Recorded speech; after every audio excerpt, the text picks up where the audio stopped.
Hello दोस्तों, आज हम ऑप्टिक्स में व्यतिकरण फ्रिंज की चौड़ाई और व्यतिकरण फ्रिंज की चौड़ाई का व्यंजक प्राप्त करेंगे। सबसे पहले हम लोग व्यतिकरण की परिभाषा को जान ले। तो व्यतिकरण क्या है? जब दो प्रकाश स्रोतों से निकली प्रकाश किरणें एक ही दिशा में गमन करती है, ठीक है। जब एक ही दिशा में गमन करती है, ठीक है, तो एक टाइम ऐसा आता है कि ये एक दूसरे पर क्या होती है, कहीं ना कहीं जाकर अध्यारोपित होती है, कहीं ना कहीं क्या होती है, अध्यारोपित होती है, ठीक है। तो जब दो कला संबंध स्रोतों से निकली प्रकाश की किरणें एक ही दिशा में गमन करती है, तो इनके अध्यारोपण के कारण किसी बिंदु पर प्रकाश की तीव्रता अधिकतम होती है तो किसी बिंदु पर निम्नतम होती है।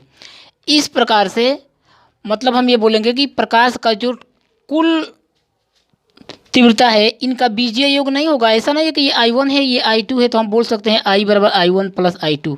क्यों ऐसा? क्योंकि किसी बिंदु पर अगर इस पॉइंट पर, यहाँ पर इस पॉइंट पर ये ब्राइट हो जाता है तो इस पॉइंट पर क्या हो जाएगा, डार्क हो जाएगा। इसलिए इसका अलजेब्रिक सम नहीं हो सकता। मतलब आप देख रहे होंगे कभी वृक्ष में आप देखते हैं ना, वृक्ष से जब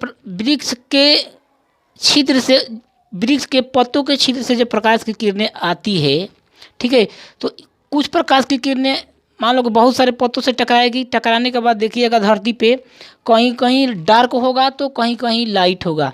तो मतलब व्यतिकरण फ्रिंज की चौड़ाई का मतलब होता है दोस्त, जहाँ ये डार्क बनता है, ये लाइट बनता है, ये डार्क बनता है, ये लाइट बनता है, ये डार्क बनता है। तो मतलब दोनों के बीच की दूरी इन दोनों के बीच की दूरी दो लगातार डार्क या दो लगातार ब्राइट के बीच का डिस्टेंस जो होता है ना, ये व्यतिकरण फ्रिंज की चौड़ाई होती है। समझ गए? इसका हम लोग इजी एग्जांपल ये ले रहे हैं कि आप देखते हो पेड़ के नीचे एक छाया बनती है।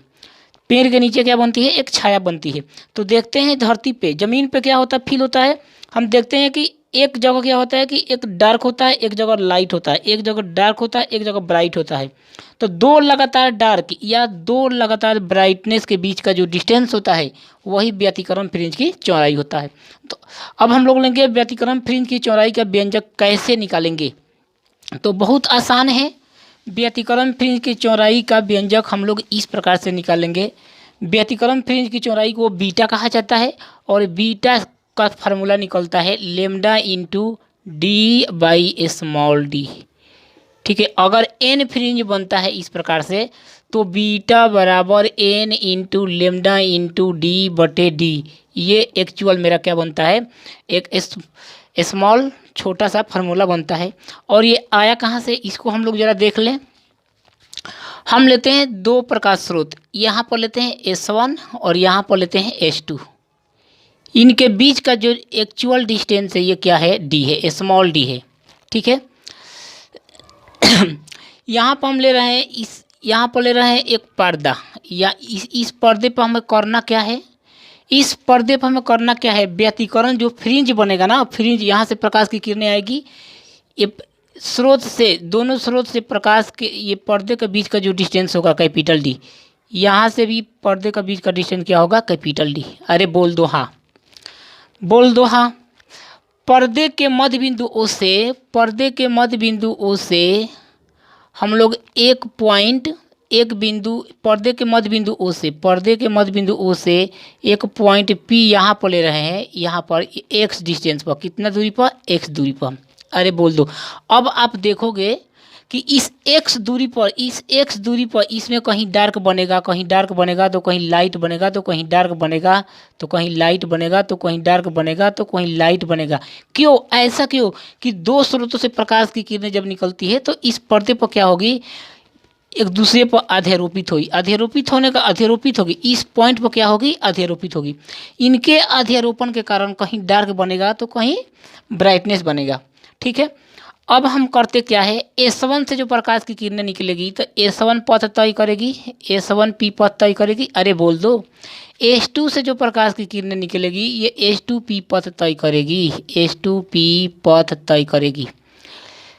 किसी को प्रॉब्लम है तो ज़रूर बताएगा, किसी को प्रॉब्लम है तो ज़रूर बोले। अब आप बताइए कि ये तो दोस्त ये मध्य बिंदु ओ से लिया गया है, इसके पैरेलल ये भी d/2, इसके पैरेलल क्या हो जाएगा, ये भी ये भी d/2, यहाँ से लेकर यहाँ तक ये क्या हो जाएगा, d/2 हो जाएगा। समझ गए क्या? अगर हम यहाँ से ओ, ये मेरा ओ है, यहाँ से मैं एन ले लूँ, यहाँ से ये एन ले लूँ और यहाँ से ये एम ले लेता हूँ, तो सब यहाँ पर हमको दिख रहा है दो राइट एंगल ट्रायंगल फील होते हुए दिखाई दे रहे हैं। ये एंगल 90 डिग्री और ये एंगल 90 डिग्री। ओके, तो सबसे पहले हम लेंगे त्रिभुज S1PN में, त्रिभुज S1PN, ये क्या है दोस्त, अरे बोल दो, एन है, ठीक है। S1PN में अगर मैं लेता हूँ तो S1P का होल स्क्वायर ये किसके इक्वल होगा, S1N का स्क्वायर प्लस NP का स्क्वायर, NP का स्क्वायर, अरे बोलो बोलो बोलो, S1P का स्क्वायर, S1P का स्क्वायर ये इक्वल हो गया S1N मतलब D का स्क्वायर प्लस NP। अगर अब बताओ यहाँ से लेकर यहाँ तक ये टोटली x है तो ये NP क्या हो जाएगा, x माइनस d/2 मतलब x माइनस d/2 का होल स्क्वायर। अरे कैसे यार, ये डिस्टेंस जो मेरा है यहाँ से लेकर यहाँ तक टोटली मेरा क्या है, ये x है और ये d/2 है, तो ये n है और ये p है, तो NP क्या, NP कैसे निकालोगे, पूरा x में से d/2 तो घटाओगे ना, तो ये हो गया कितना, x minus d/2, equation number 1। इसी प्रकार से हम चलेंगे क्या, S2PM में, त्रिभुज S2PM में, तो S2P का स्क्वायर इज इक्वल टू किसके इक्वल होगा, तो होगा S1M का स्क्वायर प्लस MP का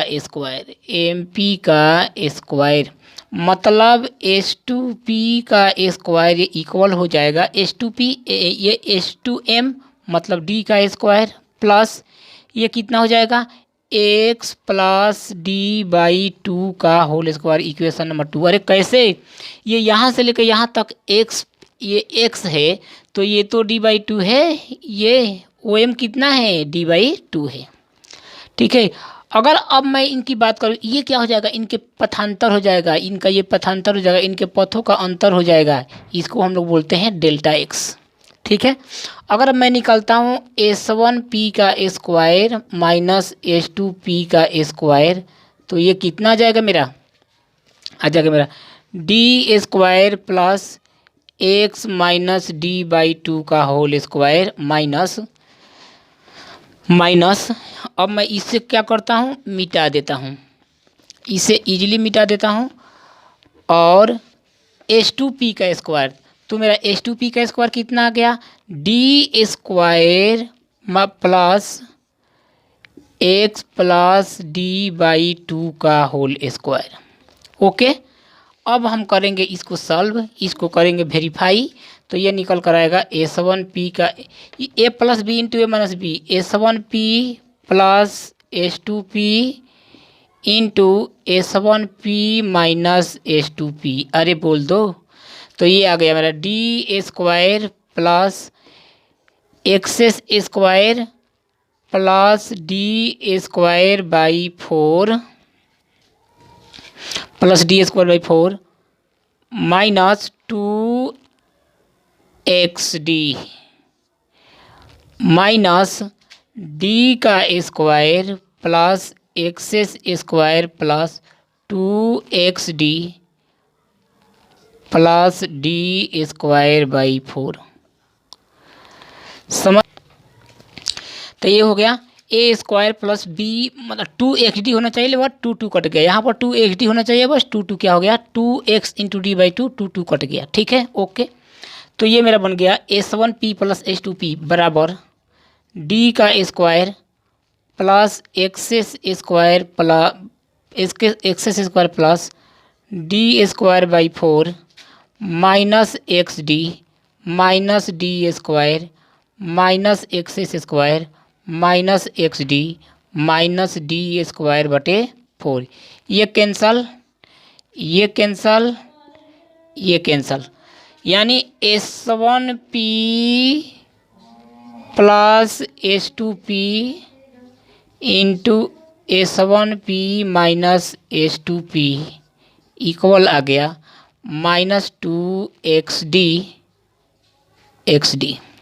ठीक है, अगर मैं यहाँ से S1P माइनस S2P निकाल लूँ तो क्या बच गया, ये डिस्टेंस तो कभी निगेटिव होगा नहीं, कोई दिक्कत नहीं है, काट देते हैं। 2XD डिस्टेंस और टाइम कभी निगेटिव नहीं होता, तो ये बच गया S1P प्लस S2P। ये मेरा फाइनल प्रोडक्ट आया। फिर हम लोग इसको करेंगे क्या, सॉल्व, आगे करेंगे सॉल्व।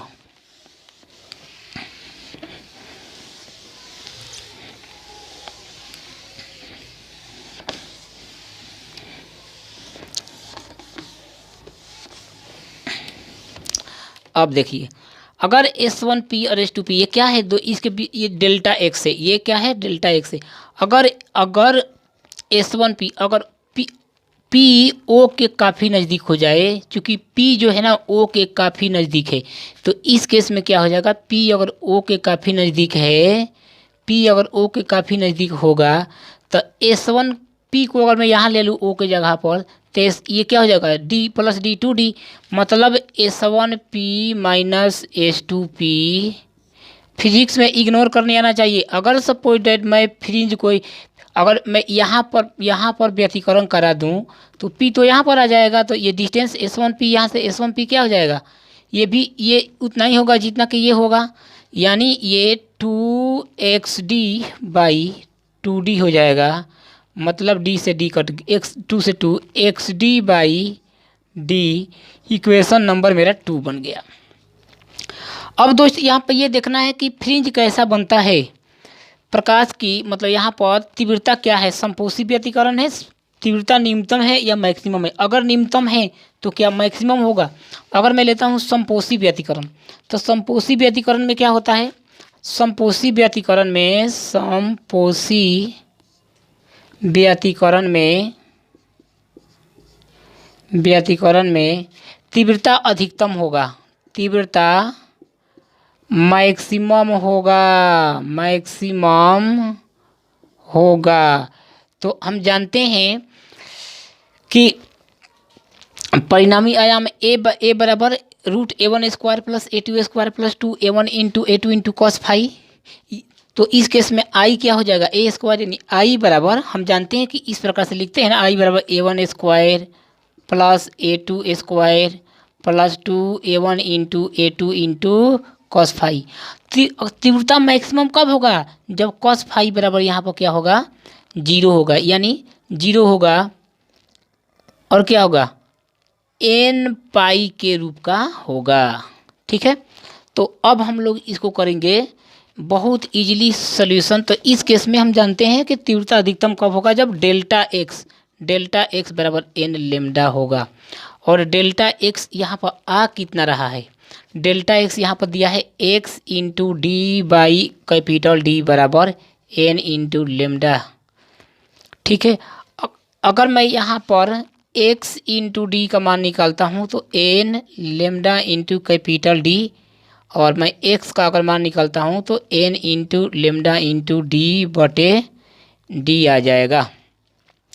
अगर n क्या है, फ्रिंज की संख्या है, अगर मैं n का मान 1 भर दूँ, अगर मैं xn लेता हूँ यहाँ पर xn, तो xn बराबर मेरा क्या हो जाएगा, n into lambda into D बटे D। ठीक है, अगर xn प्लस 1 लेता हूँ, xn प्लस 1, तो क्या हो जाएगा, n plus 1 into lambda into capital D बटा स्मॉल d। अगर यहाँ पर सपोज दैट n फ्रिंज बन रहा है, इस प्रकार से n फ्रिंज बन रहा है, तो अगर ये n है तो n प्लस 1 उसका नेक्स्ट होगा, यानी दोनों के बीच का डिस्टेंस अगर मैं निकाल दूँ तो xn, दोनों के बीच का डिस्टेंस क्या होगा, xn माइनस xn प्लस 1 बराबर यही डेल्टा, यही बीटा होगा हमारा, फ्रिंज की चौड़ाई हो जाएगी। तो ये अब कैसे निकलेगा दोस्त, यहाँ से बहुत इजीली निकल कर आएगा हमारा, एकदम शानदार फार्मूला, एकदम इजी। और इसको कैसे हम लोग हाई लेवल के क्वेश्चन में लगाएंगे ये हमें सीखना है। ये तो एक छोटी बात है प्रूव करना।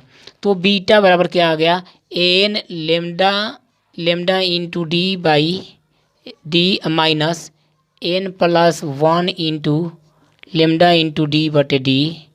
तो बीटा बराबर मेरा आ गया, यहाँ से मैं कॉमन क्या लेने वाला हूँ, कॉमन ले सकता हूँ लेमडा इंटू डी कॉमन, तो ये बच जाएगा एन माइनस एन प्लस 1 बटे डी। तो बीटा बराबर मेरा कितना आ गया फार्मूला, एन से एन कट गया, lambda into capital D by small D, यही हमारा व्यतिकरण फ्रिंज की चौड़ाई का फार्मूला है, जो आपके शरीर और आँख दोनों के सामने है। ये फार्मूला प्रूफ होकर आया, ठीक है। और अगर आपको अगर किसी स्टूडेंट को इसमें प्रॉब्लम है तो वो ज़रूर कमेंट करेगा। इसको हम और बहुत सारा तरीका है जिसके द्वारा हम लोग इजीली प्रूफ कर पाएंगे। फिजिक्स की ये खासियत नहीं है कि प्रूफ ये आया कहाँ से, खासियत ये होती है कि यहाँ से क्वेश्चन यहाँ से जेईई एडवांस में, जेईई मेंस में डाल सकता है। आपको अप्रोच क्या है, अप्रोच किस अप्रोच से आपने लागू किया कि फार्मूला इसी अप्रोच से प्रूफ होगा, ठीक है। तो ये बहुत बड़ा मायने रखता है। चलिए।